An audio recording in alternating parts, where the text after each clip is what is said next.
Good morning. My name is Baba Anthony, and I'd like to welcome you to another Ifa Temple service with Okanranso de Temple here in Miami. My name is Baba Anthony, and I am an Awo with the Temple. We have officially started our new schedule today, and I'm happy to be sharing today's messages with you. Today's topic is dedication to Ifa brings all Ire in my life. For Ifa devotees, many of us see Ifa as a provider of hope. It is with that hope that we are working towards having a better life. So I say, let us be dedicated to Ifa and continue towards making our lives better little by little. Dedication, of course, means the ability to be totally devoted to any course without looking back, to give oneself completely to a course of belief or project. Right? Questions I want us to think about today throughout today's Ifa Temple services are: one, should you dedicate yourself to Ifa? Why should you dedicate yourself to Ifa? And what if I'm dedicated and I've not seen my Ire yet? And what is the result of dedicating myself to Ifa? Ashe. So let us jump into our first verse. This comes from the Odu of Osafun. Osafun. Big forests are not known to shift their base, and high mountains are not known to move to other places from time immemorial. Small rivers and streams have not been known to change their routes. These were Ifa's declarations for Ifani mo bojule, it is Ifa I rely upon, their child, in Otu Ife Rere, he who propitiates Ifa in a wonderful way. He was advised to offer a bow. He complied. Now, Ifa, it is you I rely upon. Opwe, it is you I rest my back upon. Babalaos sent negative Ifa preparations, but they did not affect me. Ifa, it is you I rely upon. Opwe, it is you I rest my back upon. Herbalists have sent negative charms, but they did not affect me. Ifa, it is you I rely upon. Opwe, it is you I rest my back upon. Wizards tried endlessly to attack me, but they did not affect me. Ifa, it is you I rely upon. Opwe, it is you I rest my back upon. Witches tried endlessly to affect me, but they did not affect me. Ifa, it is you I rely upon. Opwe, it is you I rest my back upon. This particular verse, one, for me, is such a good verse because it discusses he who propitiates Ifa in a wonderful way. Right? I think about that and I think about our practice of Oshe Ifa. My favorite thing to do is to come together with my family and to offer Oshe Ifa. Right? This is where we start. This is where we start to see the joy, the happiness. This is when the most change, I believe, can occur within inside of us. Because we're praying for so many different things, right? We're giving praise to the deities, we're asking for forgiveness, we're praying for things to get better in our own lives, and then we're trying to send our prayers to Olodumare. During that process, we're singing songs, we're rejoicing, we're celebrating Ifa, and then we're giving our offering to Ifa. Right. So if we're doing our joy and happiness, and we're celebrating and propitiating Ifa wonderfully, then we should know that we have hope that Ifa will support us in all of our endeavors. Right. It's through the messages of Ifa that we get on Oshe that we know that Ifa is going to be offering us support. Right. That's something that we need to work on and understand. If we're not there with our Oshe, that's where we need to get to the point where we end our O'Shea ceremonies in a way that gives us hope that we know, okay, Ifa says that this is the blessing that's coming to me, and I have hope that Ifa will provide and bring those things because I'm propitiating Ifa as best as I can. Right. It is such a wonderful time. If you're doing O'Shea by yourself, one of the things I would love to encourage you to do is consider doing O'Shea with a friend, right? I love to do O'Shea together with my kids and my wife. I would love to have people come to my home to do O'Shea with me. And if you're local and you say, hey, Baba, would you mind coming to my home to offer O'Shea so we can do O'Shea together? Absolutely. Let me know with plenty of time, of course. I'll be there. I'll try to make myself available because to celebrate O'Shea together is such a wonderful thing. And then we will experience the goodness that Ifa has to bring for us. So I encourage you, one, to try to bring us together. Let's try to improve and better our O'Shea so that we're celebrating Ifa wonderfully. Then we don't have to worry about those who wish harm against us. We don't have to spend our time thinking about those who want to bring negativity or bring us down, those who think they're better than us. No, no, no. It's just us and Ifa, right? So let us propitiate Ifa wonderfully to see success. That's how we must begin. Let's go to another verse of Ifa. This comes from the Odu of Iwori Meiji. Iwori Meiji, Ashe. The person whom we follow out is he who we ought to return home with. The person who a dog accompanies out is whom the dog ought to return home with. These were Ifa's messages to Eleji Iwori, when who shall take an intense but benevolent look at his Akapo. He was advised to offer Ebo. So here we have the story of Eleji Iwori. He was a deity that was in heaven with Olodumare, and he was tasked with the position of giving all Ire to dedicated Ifa followers. That was his position, right? And so he goes to make his way to our world, which we'll say heaven, for earth, excuse me. He comes and he starts to look around and he sees there is a tremendous amount of Ifa followers everywhere. But he doesn't know how to determine who he should give this Ire to. So he goes to have Ifa cast. And Elejiwari's questions were simple. He was like, I see so many Ifa followers. Who can I bless with all the Ire of life? The Babalawo offers, does the reading, and gives the information to Elejiwari. He says, here's what you must be looking for. You must be looking for devotees who are dedicated to Ifa. You must be looking for devotees who show humility, those who show honesty, patience, right? We're looking for all of the different tenets of Ifa. And I'll say them for you now, just in case you forgot. We're looking for truthfulness, we're looking for honesty, we're looking for patience, understanding, hopefulness, benevolence, right? All of these different aspects, what Eleji Wari is looking for. So he says Ashe. He offers the Abo as given by the Babalawo, and then he makes his way out.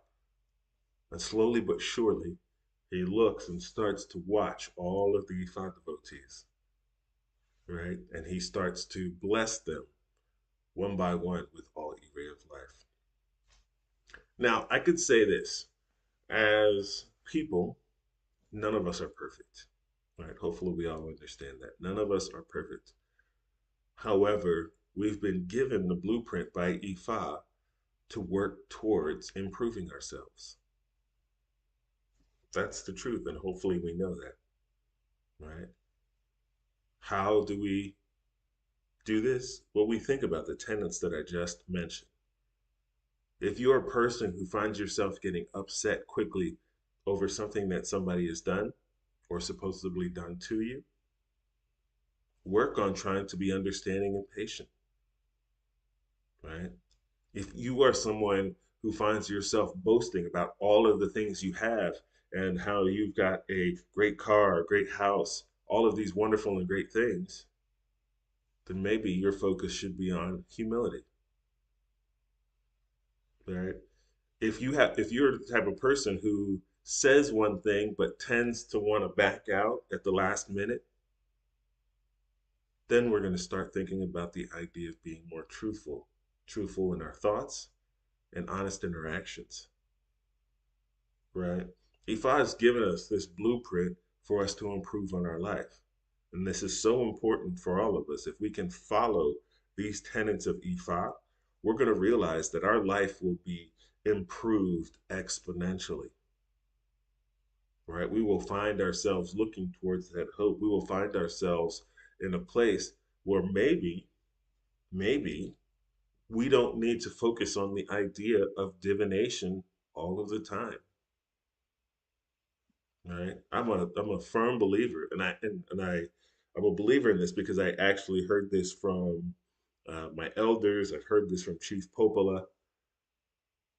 It said if we can live the lives of Ifat devotees, maybe there wouldn't be a need for divination to realign ourselves. Because most of the time we spend our time pushing ourselves off track because of maybe the way we decision that we made, the way that we reacted to a certain thing. We're always sort of going back and forth, never in that straight line following our path. We're always veering off just a little bit here, just a little bit there. And as we veer off, eventually it just gets wider and wider away from where our path is. So we've got to push ourselves back. Now, once we start working on ourselves, then we have to think about those who are surrounding us. Because if you are someone who is working on making yourself better, yet all of your friends are putting you in a place where you're making bad decisions, then maybe you have to reevaluate the relationships you have so that you align yourself with folks who are also trying to better themselves, right? So you're working on yourselves, and you find people who have similar ideas and thoughts. And hopefully, while you're doing that, you're also working on these things within your own family, right? You're teaching your children how to follow the tenets of Ifa. You're teaching them about truthfulness. You're teaching them about honesty. You're teaching them about patience, which is the most difficult thing to have with a small child. Trust me, I know and I understand. Patience. But they can learn, right? It's just little by little we can teach them so that they will grow up to be someone who lives by the tenets of Ifa and sees hope in all things that they do, right? That's something important for all of us to have. So now, something I've heard over the years in my practice and from those around me, they ask the question, "What if I am dedicated and I'm doing everything if I asks me to do, yet I've not seen my blessings?" That's a great question. Let's take a look at the verse Ogbe Unle. Ogbe Unle. Hashem. When one's Ifa is about to support one, it will first make one go through tribulation. This was the message of Ifa for Eresegi, the porcupine, when going to Onijumu's house to procure liquor on credit. He was advised to offer a bow. He complied. Eresegi, the resident Awo of Onijumu, he cast Ifa for Onijumu when she was weeping in lamentation for her inability to beget her own child. She was advised to offer a bow. Oh, shit. So here we have the story of an Awo named Eresegi. Eresegi was a Babalao who was extremely proficient at giving messages during Ifa divinations. So much so that he made people feel uncomfortable. It's true. He found the reason for their challenges so quickly and um, with such preciseness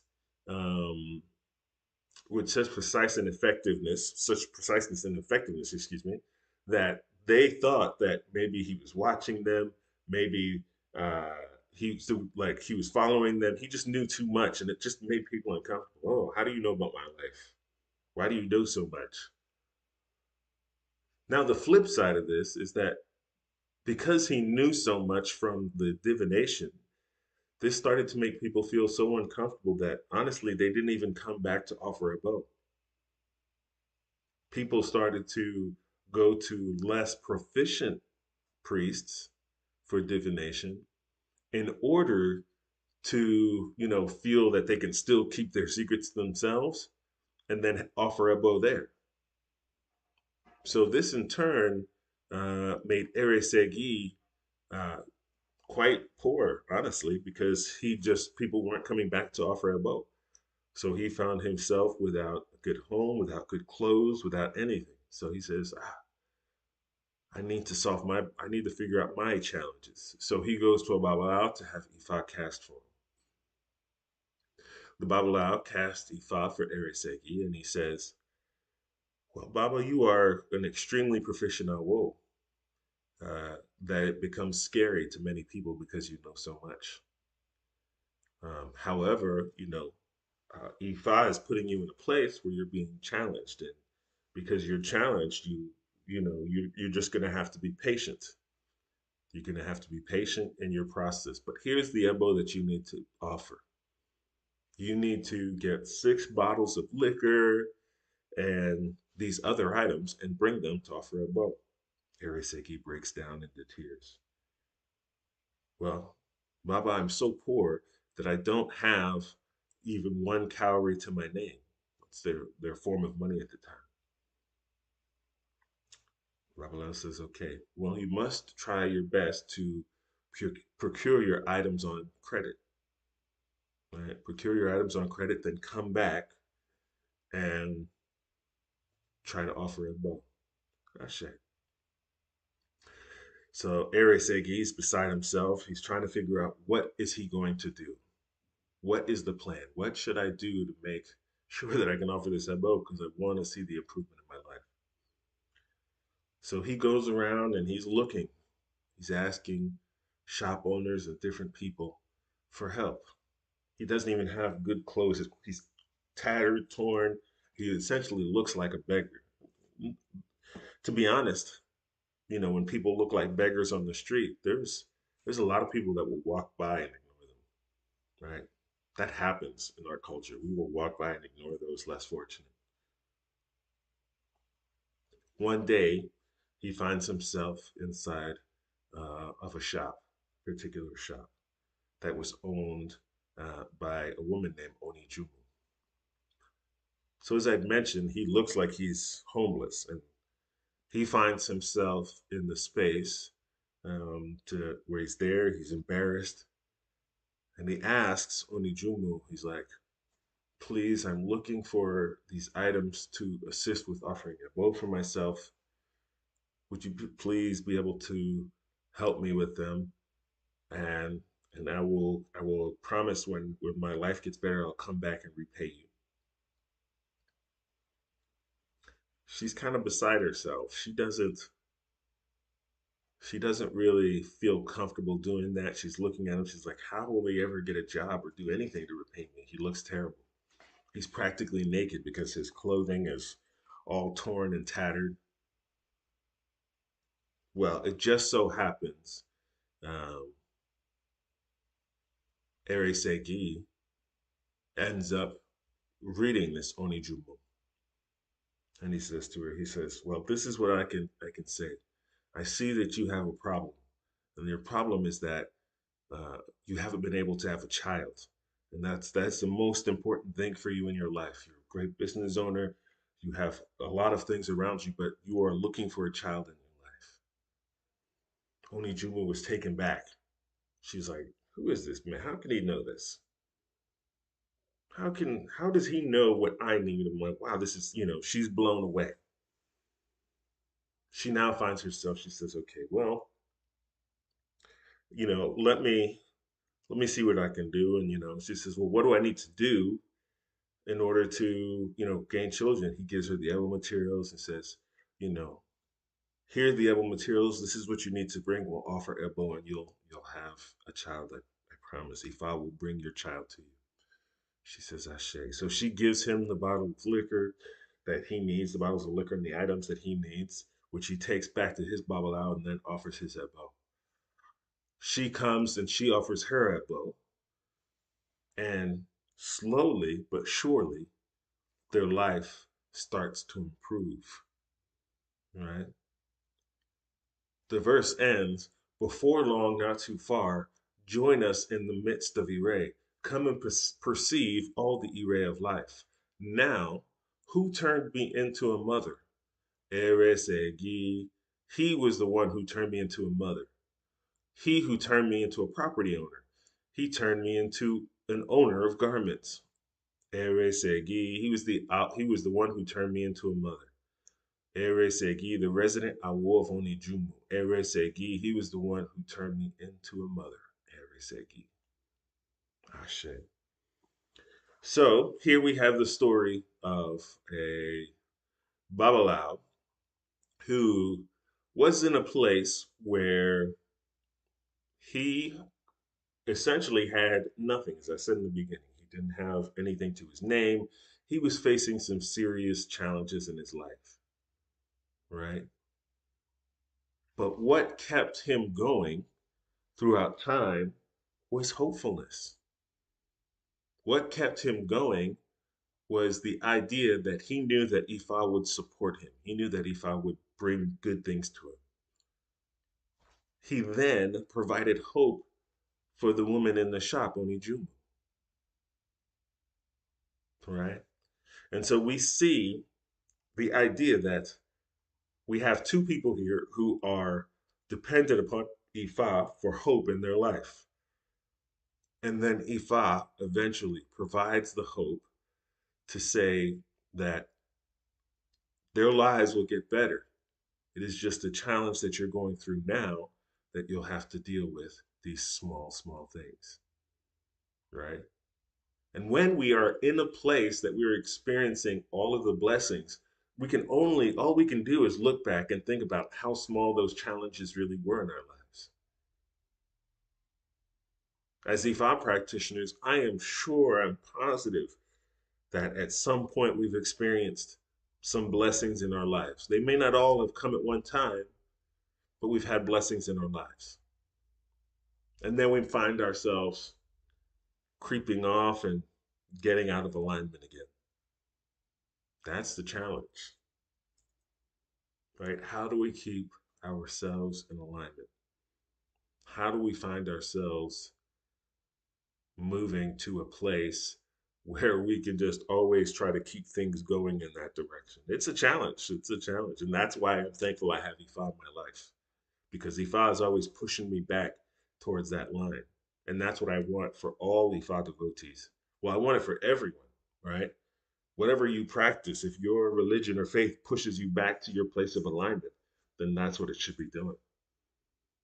You shouldn't be practicing a religion or a faith that you only continue to go down and never see any light at the end of the tunnel. You should never be practicing a faith where you are completely without. Because even if you're at that point, it is my hope that whoever your elder, your mentor is, can assist getting you back to your place of straight line movement. That is always our hope, right? I know personally in my life, I've gone through many, many ups and downs, many ups and downs, just like those of you who are watching. But I can say to this point, I am thankful every day for the blessings that I have in my life. I'm thankful for my career, thankful for my wife, I'm thankful for my family. I'm thankful that I have a roof over my head, we have food in our refrigerator.